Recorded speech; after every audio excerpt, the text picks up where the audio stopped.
Mixing with Mike, plugin of the week is the Plugin Alliance Purple Audio MC77. The story of this one kind of goes back a bit to the late 90s. And what we have is 1176s that are getting more and more expensive because they're starting to fall into disrepair, lack of parts, company out of business, and an opportunity opens. And so what happened was Purple Audio was founded, where a FET compressor designed to emulate or replicate the functionality of the revision D and E 1176s. So the MC77, MC is Roman numerals for 11, or 1100, basically. And that's where you get the 1176, plus one more at the 1177. Added some features in, the ability to link multiple ones together, something that didn't exist with the original hardware, and a few other added features that are nice additions. And what we have here from Plugin Alliance is a great emulation of this. Now, I've actually spent a lot of time with these. When I worked at Whitney Houston's studio, she had a pair of these that were brought in. I think we had some Silverface 1176s in that studio, if I remember right up. But, these became available. We brought a couple in, demoed them, liked them a lot, loved them a lot, actually, and ended up using them. So it was a valuable part of many of the mix sessions that I did in her studios. And so here we are. Now we have it available to us through the Plugin Alliance. So this is a great addition. This is the stereo version here, and I just wanted to basically give you an overview of this to begin with, just to more or less kind of show some of the features which only exist in the stereo version. So what we have is the normal display here up at the top, except one added thing here which opens up a little tray down at the bottom, which allows you to adjust some additional parameters that obviously are not part of the original. So what we have in here is standard 1176 style input gain, output gain. What's cool here is they add a link function, and the link function will link the left and right. The input and output. So as you go in here and you raise this up, it will, or lower this, it will do the opposite inversely on the other side. So this has always been a problem with an 1176. Whenever I worked with them in studio, I had two hands. I would go with the two hands and I would adjust them at the same time. But in a plugin, you have one mouse. So unless you have a control surface with multi ability to control multiple parameters with your two fingers, then this is the best next best solution. Otherwise, you have the same identical attack and release settings. It comes very, very close. I don't think the numbers line up exactly to what the specs are of the 1176, the original, but it's damn close. And then you also have the ability to link the side chains. So when you operate it in stereo, then it will link the left and right side chain. So essentially, if one side compresses, it will compress both sides and key both thresholds. That's the basic idea. If you unlink them, then you may get differences in the compression, and sometimes with certain sounds, that's kind of cool, especially if you have sounds where it's kind of moving back and forth, left and right, then the compression can kind of kick in accordingly, left, right, to sort of enhance the movement. So that's one option where you might take that sidechain link off. There's also an external key in, which you don't see in a lot of 1176 emulations, especially the ones that look like the 1176. It does exist in some of them. So, and then that would operate through your normal DAW key input. Otherwise, what you have here are the normal ratio controls. The way they operate the all buttons mode is to have the hold button, and this allows you to go through some different sonic colorations by selecting different series of buttons. Whereas before with the 1176, you would literally, with your fingers, 4 fingers, push all 4 buttons at the same time and get them to lock into place to get that sort of hyper compression mode. But otherwise, this is just available here, and then you can select any or all of them, and each one will give you a subtle different tonal coloration. Otherwise, on the meter here, you can show gain reduction, input, bypass the whole thing, take it in and out. There's also an off switch here. So if you actually run through here, and then you pull it into the off position, there we go, it will actually still run through the electronics, so you get a tonal coloration from it without any compression. So it basically fundamentally bypasses the compressor without giving you allowing you to still pass through the electronics, I guess is the basic idea. So we have that there. All of the other things are the same as what you find with 1176. So as you push up, you push up to 7. That's the fast attack and release. And then as you go down here towards 1, it's sort of backward from the way that you would think. It goes to the slow release. Now those times are very fast. The attack time goes from 20 microseconds on the fast side at 7 to 800 microseconds, so all less than a millisecond. But part of this is dependent upon the ratio that you select, and I'll talk a little bit about that in a second. The release time will go from 50 milliseconds on the fast side here to 1.1 seconds on the release side. So you have a good range of release control on this. The speed of the attack is important, but it's related to the ratio. And the way that the ratios work is that what you'll get, and it's interesting, is if you switch through ratios while you're working with the sound, you may find that your gain reduction is very similar or sort of inverted or backward from what you think. Like you go to a higher ratio, you would expect more gain reduction, and that's not necessarily the case. And the way that this functionally works is that what you have is a harder knee on the ratio 20:1, and the threshold is set higher. So the differential between a 20:1 ratio and 4:1 ratio is about a 6 dB difference between the two. So the 4:1 being lower, and essentially the way that works is you have a softer knee on the 4:1, and then it gradually gets sharper as it goes up to 20:1 with a higher threshold. So functionally, the basic conceptual idea is that as you switch through the ratios, you're getting similar gain reduction, but you're getting a different tonal characteristic based on the ratio and the knee. And so you have to consider that. So I think often what people, especially when they get to things like vocals and stuff like that, they're more inclined to just stay with lighter ratios, so they're not bludgeoning the vocal or any given instrument. And that's not really the way that this is designed and the way that it operates. And that's true of the 1176s as well. So this just sort of passes on with that. So keep that in mind as you're using it. I'll try to demonstrate that. What we have here on the bottom panel is all plug-in alliance. So what we have here is analog or digital mode, which makes both sides the exact same emulation, but with the tolerance modeling technology. Essentially what they do is they figure out what the tolerances are for the different components in the system. They factor that into the emulation, so the two sides are not identical to each other, some variation. And you get up to, I believe, do I want to say like 16 of them? I believe there's 16 of them. I'll toggle, oh no, it keeps going. Up to 20. Okay, so that's not bad.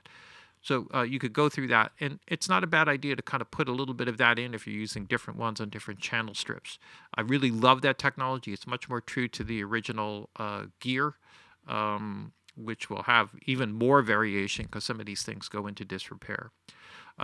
Now, there's also a parameter link. So if you want to link, you notice that I linked the left and the right sides here. That's with the parameter link. So if I set that to off, right, then the left side will operate independently of the right side. So if you do a standard thing, then the gain will follow a certain linear pattern between left and right.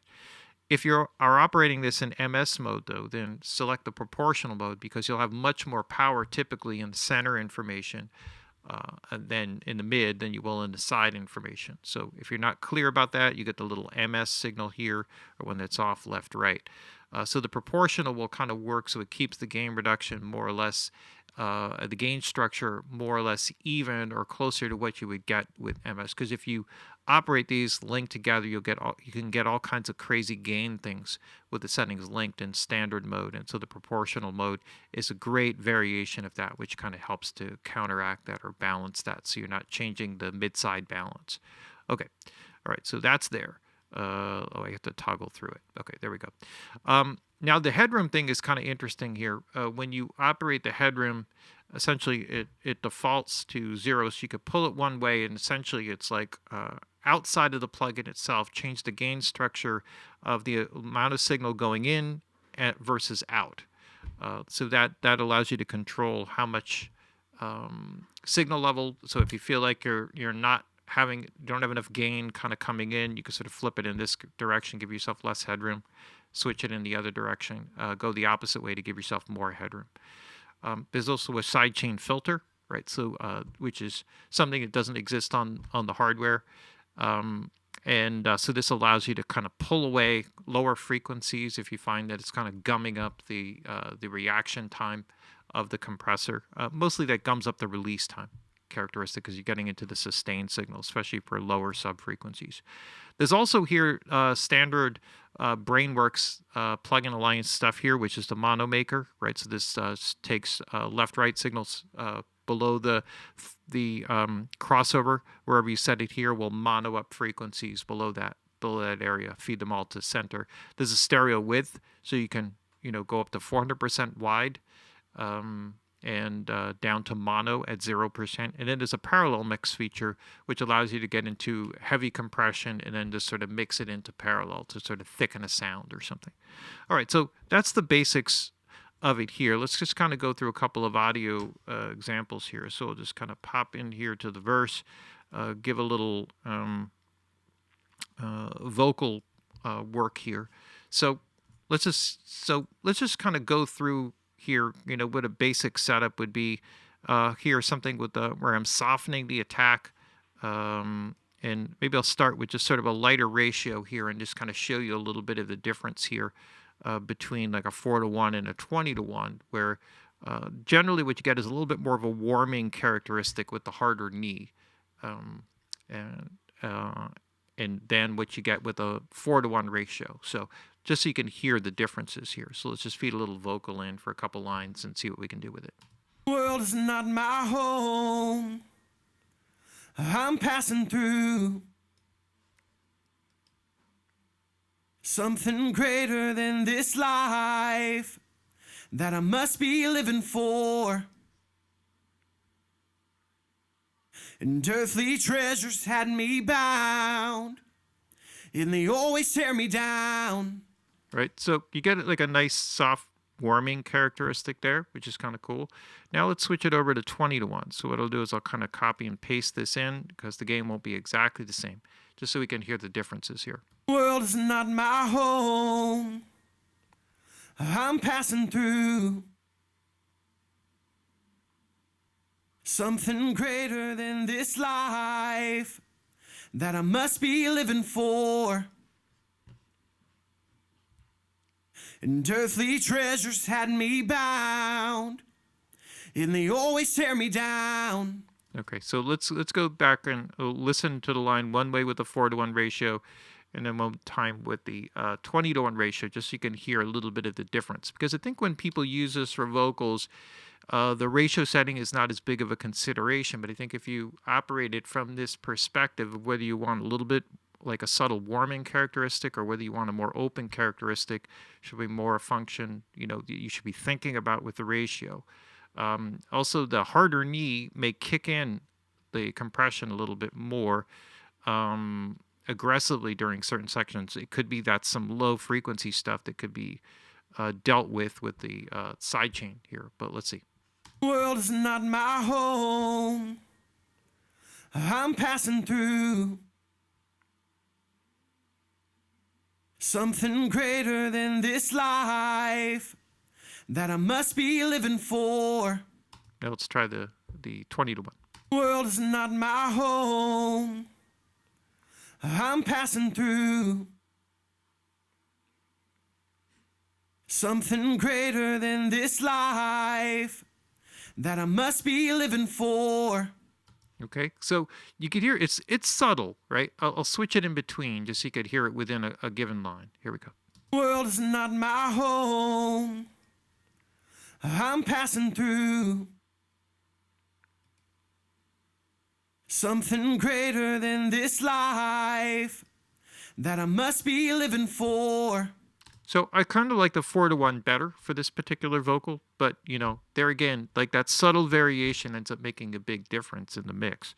And that's just something to consider with this. So that's great. And it's something that they captured in the original hardware design very well from the original. I never felt like they sounded exactly like vintage, the original 1176 black faces, which I worked also many on. But part of that may have been more a matter of the aging of the components of the 1176 having a bit more of a warmer sound, and then all of a sudden you put new components. It's like freshening it up and probably making it more like the original, unaffected, but use, wear and tear, components drying out, aging. These are things that are factors with all of this. You can use this on many kinds of things. Like, for example, just the bass right here. This can also give like a nice harmonic tone, FET components, which is basically what drives the compression circuit here. FET is a field effects transistor. And so essentially one of the key benefits there is the ability to get super fast attack and release times, which made it, at the time when it came out, an extremely flexible compressor, right? And so again, they capture those characteristics very well here. So here's the bass, and let's just kind of I set up something here. Let's see what it sounds like. Maybe I should kick over to where the drums happen. All right.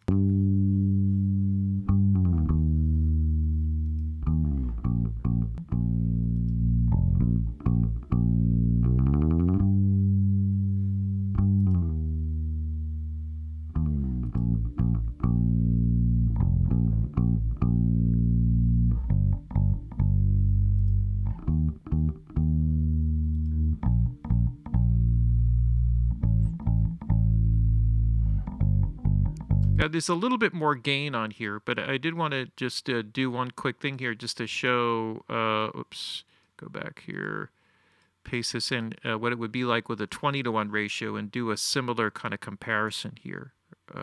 Let's see.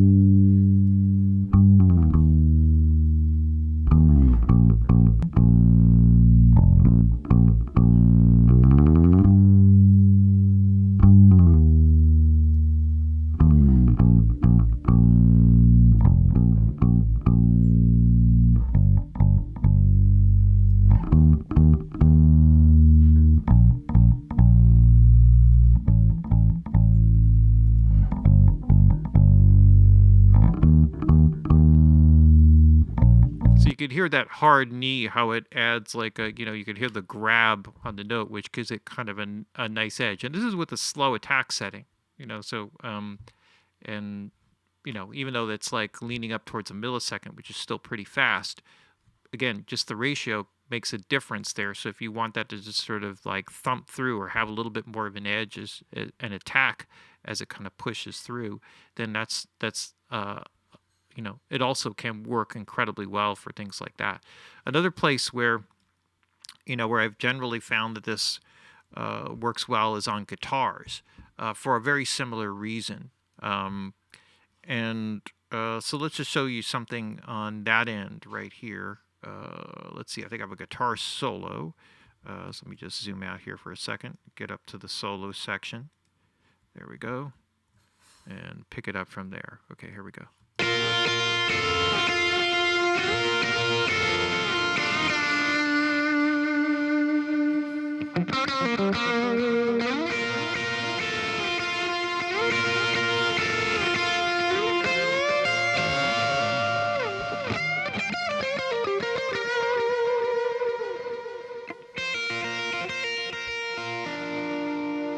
One thing, just a quick thing here, if you're just so lazy that you can't delink the two sides, moving that extra, couple centimeters there on the display, if you hold the shift key, you can actually shift one side and bypass the link between the two settings. I know it's crazy.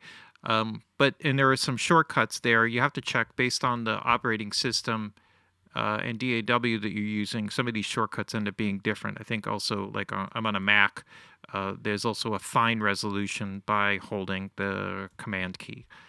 So there's some shortcuts in there, option key, puts it back to the default settings, or Alt key for Windows users. I think that's consistent throughout, but check the manual for that to make sure, or just experiment. Won't take you very long to figure it out, but just so you know, that's the option there.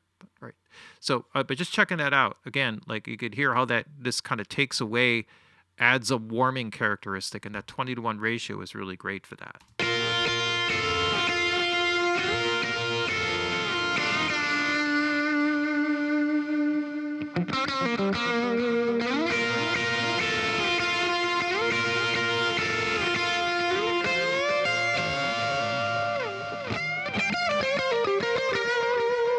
Right. So still, a touch more gain in there, but again, it's like the warming characteristic that kind of cuts the edge there a little bit. And here again, it's with the slow attack.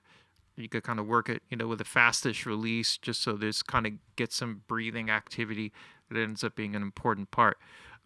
Really great. I mean, it's such a powerful tool overall. One of the more classic things to use it on would be like drums. Especially room tracks. There was actually a very little talked about device. People always talk about the 1176, but there was actually a hardware 1178, and the 1178 was a stereo version of the 1176. Now, I'm not sure if it had LN electronics, blackface electronics, but the one that I saw had a silver front face, and it was just like the go-to for stereo room tracks for everything. Just, really amazing. Just always blew me away how much that sounded. And there weren't a lot of them out there. I think the only studio I ever saw one in was Electric Lady Studios. And I've been in a lot of studios, and I don't think they made a lot of them.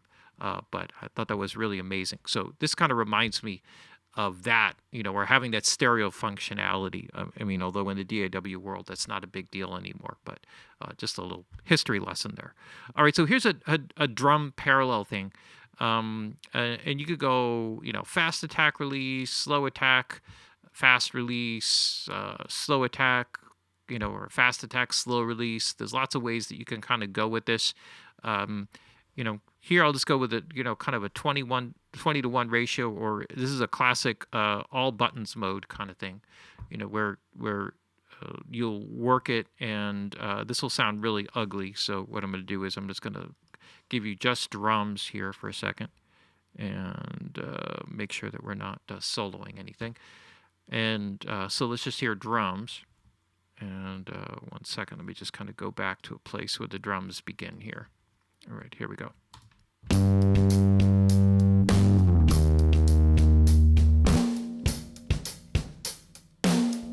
All right, so you could hear that aggressive attack kind of digging in on the bass sound there. Okay, so let's dial in some heavy compression here.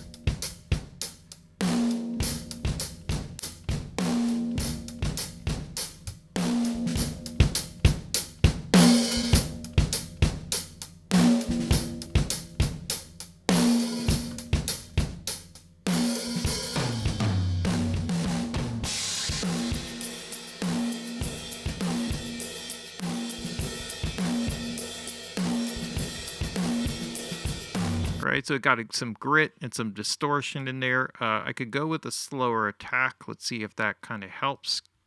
And then I'm going to run this in parallel, so just don't think I'm just like destroying this for no good reason.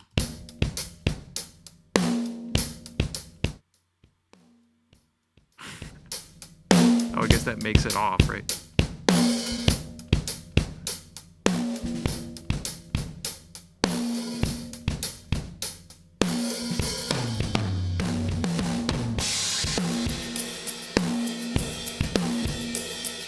All right, I think I'd like to go back to the fast attack here for a second.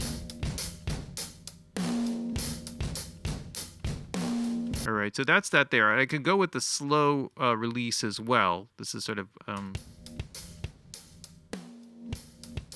Now, this kind of sounds like, why would you do this? And I'll show you how this can work. So I'm going to use the Shift key here. Just... Oops. Oh, that was me accidentally hitting Shift and spacebar and doing half-speed play. Okay, here we go.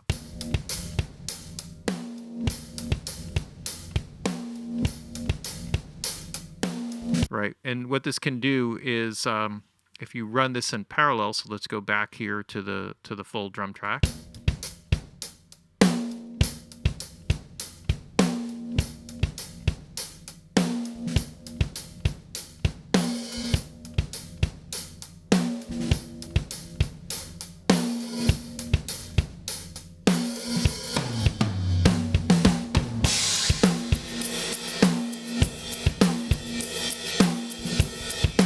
Unfortunately, the release is too short, so it swells back upward. But you could sometimes create like some heavy hold on something. So let me go back to a little bit more of the traditional kind of vibe here.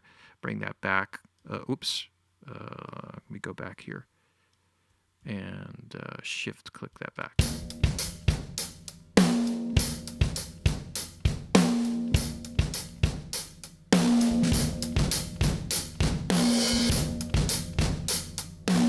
Distortion and all. Okay, so now let's mix this in.